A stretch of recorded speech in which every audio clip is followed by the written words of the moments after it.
focusing on gigs. A very late 4 miles for a swim.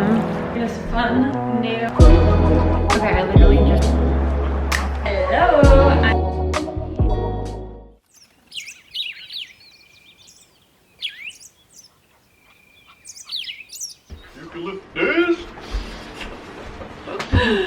Good morning and welcome back to another video.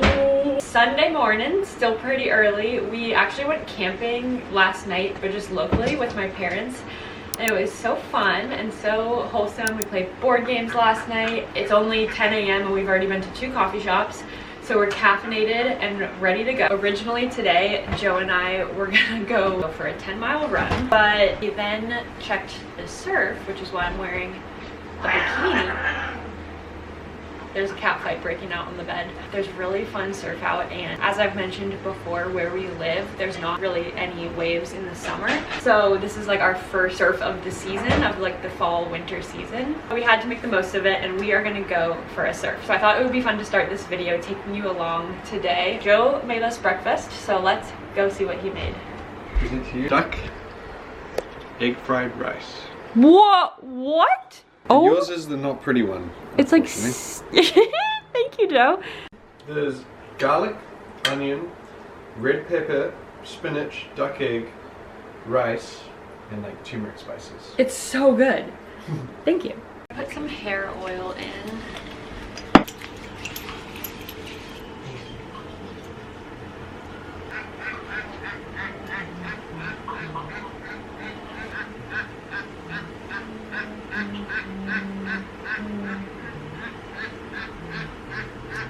You want some oil too?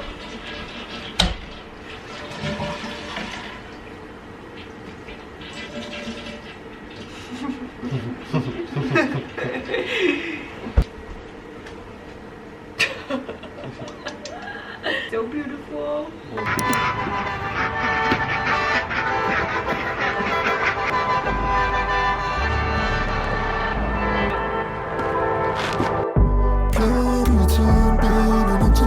Or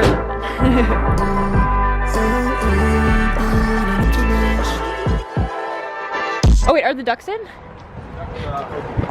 Got to put the ducks away first.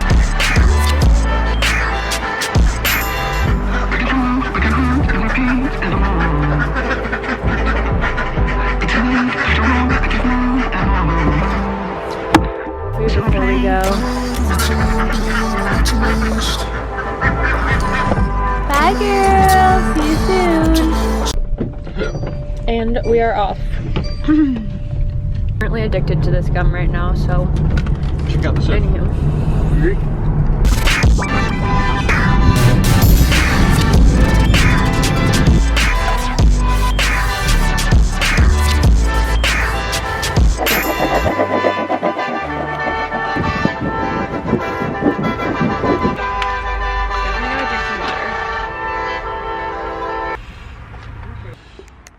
I like this bikini top for surfing because it's kind of like almost like a little sports bra style, and I just wear it underneath my wetsuit so then I can easily change and it doesn't matter if there's like people around. It's by, I think you say it Miko, M-I-K-O-H. Scraping the excess wax off.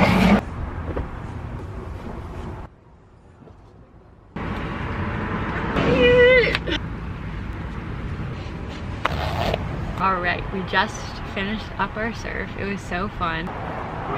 Thanks, Joji. No worries. Joe is the post-surf put-away guy. He gets full credit. He does all the wetsuits and he hangs everything up. Such a gentleman. I missed you, baby. Hi, baby girl. Hello, sweetie. Okay, really quickly before we head out to go grocery shopping and get lunch, I wanted to do a formal introduction of each duck. Our black duck, Millie, who I'll show you in a second, has been molting, which is when they lose their feathers and grow new ones for winter time. So she's been losing her black feathers and she's been growing in bright white feathers instead of regrowing black feathers. And apparently that's kind of a normal thing for black runner ducks, is that when they molt, sometimes their feathers don't grow in black again, they grow in white. So she looks like a baby cow at the moment. She's like all speckled. So I'll show you. Look at Millie's new feathers. Millie, you're a baby cow. Okay, this is my favorite child. Her name is Olivia. Olivia is our biggest duck. She's definitely the most cuddly. All of them are scared of my camera on the tripod. I don't know if they think that it's like an animal or something, but I'll resume the duck introductions when we get back because they're all being very shy right now and won't let me pick them up. So we'll be back to that. Back home now from all of our errands. We literally just walked in the door. The cats are eating a very late lunch. I'm about to start unpacking all the Trader Joe's stuff, so I'll show you that in a second. Also, I just got this sweater in the mail. I bought it on Depop, and it's this nice vintage little stripe. My hair gets so frizzy after surfing, but I kind of love it. Okay, I'm about to put all the groceries away. I'm gonna post a full grocery haul on my TikTok because I feel like it'll take up too much time on this vlog if I do that. But so by the time you're watching this, it'll be up on TikTok.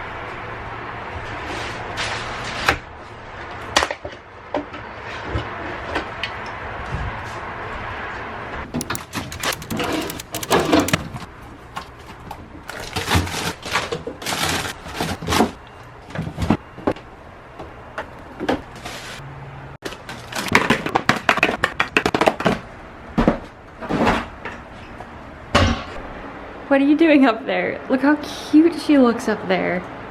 She looks like a little decoration. Oh, hi Mingo. You need some attention? Is that why? Some of you have noticed the heart on her side at certain angles.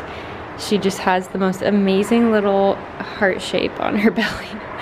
Mingo. Hello, checking back in. It is now Tuesday. It's around 3 p.m. and I'm about to go out for my first run this week. Okay, running outfit is this sports bra by Indigo Luna. These are the Viore ones that I always wear. Watch is the Garmin Venue 3S. Recently, I just have not been feeling ponytails. Do you know what I mean? I used to wear ponytails so much when I played soccer and just like running and stuff, but recently they just don't feel right. I'm making a little bit of salt water before I go. I just add a little bit of high quality salt to some water to help boost my electrolytes. Definitely in the mood to listen to some music, so I'm gonna grab my AirPods. Figuring out if I am mentally fatigued or physically fatigued has been a pivotal change in my life. I've mentioned this before, but with my autoimmune disease, one of my biggest symptoms in the past has been battling fatigue and coming to the realization that sometimes I am mentally fatigued and not actually physically lethargic, because I approach those two things very differently. So mental fatigue is what helps me in those situations is actually exercising and getting outside, getting fresh air. I'm feeling actually lethargic,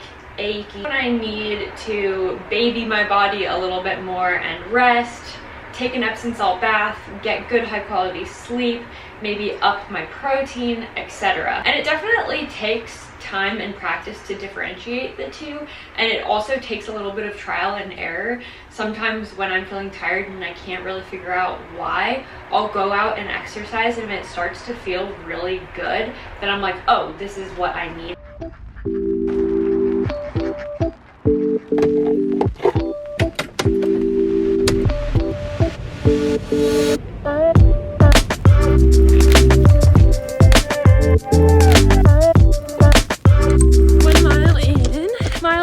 You know it's a good run when you start to have little tears well up in your eyes.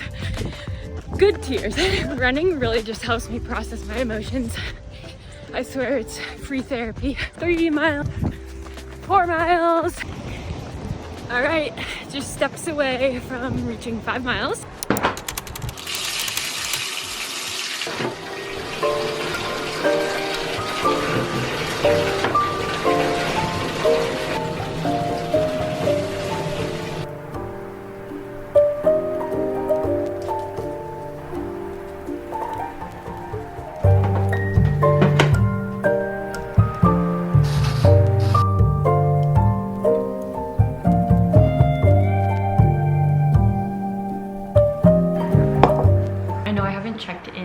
after my run, but when I got home, I felt, I would say 95% better than when I left. And that sort of like mental fatigue feeling completely went away, and now I just feel relaxed, and I went straight into my evening routine just feeling really mellow instead of rushed. Sometimes I feel like I tend towards being very rash and rushed. Joe and I have been watching the show Nobody Wants This, I think that's what it's called, with Kristen Bell, and it's really good. Highly recommend. Good morning. It is the next day, and I just finished slightly getting ready for the day. I put on these comfy pants by Sonder House, and then my top is Indigo Luna. I'm gonna put a little bit of hair oil in my hair because I think I'll wash it tonight. I used to use so much oil in my hair. I think I had, when I was younger, I had a lot thicker hair. I still have thick hair, but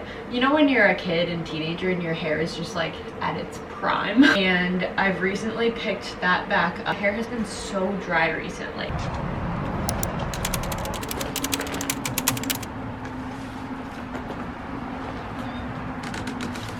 All right, back from the health food store. I'll do a little haul. I got this sheep milk yogurt. I ended up going with this matcha. It's the, I don't know if you can see that. It's the Mizuba Tea Company, and it was just the cheapest one there. The health food store airs on the more expensive side, so I just went for the cheapest one. One of my favorite matchas though is Laka matcha, L-A-K-A. And I also got my favorite sourdough. I'm gonna make breakfast and then I need to get to work. Hello. I have Mango here being so cute because the sun has decided to come out and she's very excited about it. To make an afternoon matcha, and I thought that this would be a good time to take a little break and talk about books. I absolutely love watching YouTube videos about people talking about books that they've read recently. I find it so relaxing. Sometimes I end up reading the books, sometimes I don't.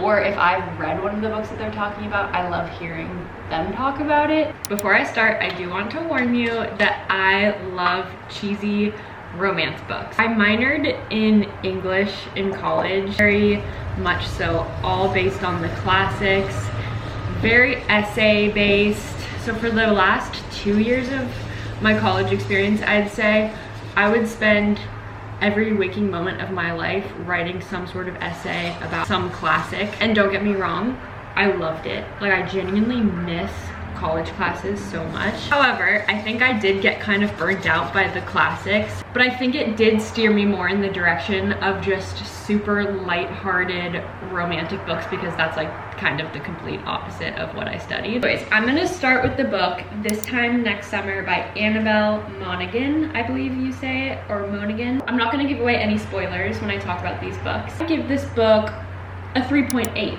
which might not sound very good, but that's like a solid book for me. I'm eager to read it every night. I found myself connected to the characters. It's a classic second chance romance book following the lives of two characters who knew each other when they were young and then went their adult years without seeing each other until they do see each other. And it's a classic reunion arc. I love the nostalgic feel of reunion stories. I love the flashbacks to childhood. I love everything about that. I also love that this book was based on the East Coast. I find it quaint and cute when a story is based on the East Coast, especially like a small beach town. So overall, 3.8 out of 10, or not out of 10, 3.8 out of 5. You can read this in one weekend probably. I'm dealing with right in front of me. Mango is just being. The next book is actually the most recent book that I finished, and it's called The Paradise Problem by Christina Lauren. This one, I must say, I do not recommend the audiobook version on Audible. Sometimes I'll start a book reading it physically, and then if I go for a walk and I want to keep reading, I'll then listen to a chapter or a few on Audible or Spotify, whatever. But the audio version of it just messed it up for me. The voices did not match how I imagined the characters to be. I think it was a slow burn for me, and then I found myself connected to the characters, especially the main girl in the story. Basically, it follows the lives of two people who come from completely different backgrounds. They have completely different life experience, but it's a forced proximity arc, so they are forced to be in the same place, figure out unresolved feelings and experiences. Of course, you know me, I love a romance book, so there is a romance involved in it as well. You've recently watched the show The Perfect Couple. There was such overlap between that show with Nicole Kidman. It was like a recent Netflix show, so you might have seen it recently. If you haven't seen it, I actually do recommend it. That was a good one. But I was reading the book, The Paradise Problem, at the same time as watching this show, and I was like, well, I was getting the plot lines like confused because they were both focused on a main like wealthy family, and a lot of the plot line was intertwined in a wedding, which the show was too. I would give that one a 3.8 as well. It honestly checked the same boxes as the novel that I talked about previously. You know what, maybe I'll give it a 3.85. The next one, and definitely my favorite out of the three, was Just for Summer by Abby Jimenez. I feel like it's definitely the more popular out of the three as well. It basically follows the storyline of two people who meet through a Reddit forum, which I thought was a very creative way to start a book. It definitely got my attention right away because I've never seen that before, two people meeting on Reddit. I'm gonna grab ice 1 second. So cozy and comforting to me, especially like this was in the Midwest, I believe, if I'm remembering correctly, which again, I love reading about a book that's based in a place that's very different from where I live. I would say that this follows a fake relationship arc, which actually Paradise Problem, it could definitely qualify as a fake relationship arc as well. I guess Just for Summer could also qualify as like a strangers to lovers sort of thing. But to my rating, so this one rates a little bit higher than the others. I would give it a 3.9 out of 5. But I would read it physically and then go on walks and listen to it because the voice, and I think I did this one through Spotify. Whoever did the reading of the character Emma just had the cutest voice. It made me love her character more. I found this one to be lighthearted and fun for the first 75% of the book. The last quarter of the book was just too much. I just remember being like, okay, the book definitely could have ended a long time ago. I'm like, I have whiplash, I'm done.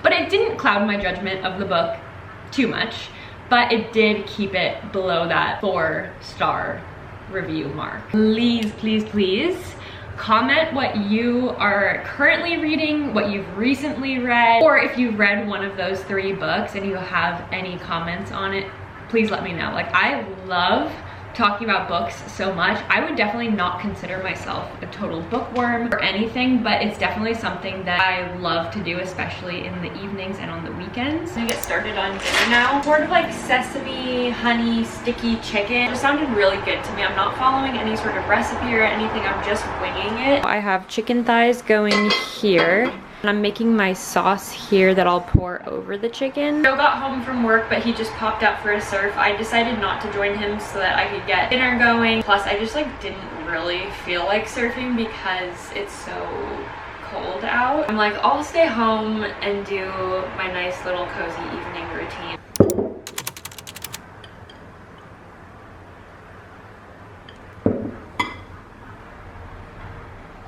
Good morning. I'm wearing this fun new jumpsuit thing. I feel like I show Squirrel less because she's a little bit more timid, but she is just the cutest thing in the whole world. End the vlog here. I know that this one, nothing too crazy or exciting happened, but I hope you enjoyed it. That's my favorite type of vlog to watch, honestly. Thought I was gonna do a little bit more running in this video, but that's okay. It's okay. Our half marathon is in 2 weeks, so not this Sunday, but the following Sunday, I believe. Or no, maybe it's the Sunday after that, or maybe it's a Saturday. So definitely need to figure that out, but that's all right. We'll figure it out. We're just gonna show up. We're gonna run it. We're not doing it for time. Doesn't matter. We'll be good. Anyways, thank you so much for being here. I love this little YouTube family, and I'm always excited to start filming another vlog, so I'll probably start filming any day now. Love you. Bye.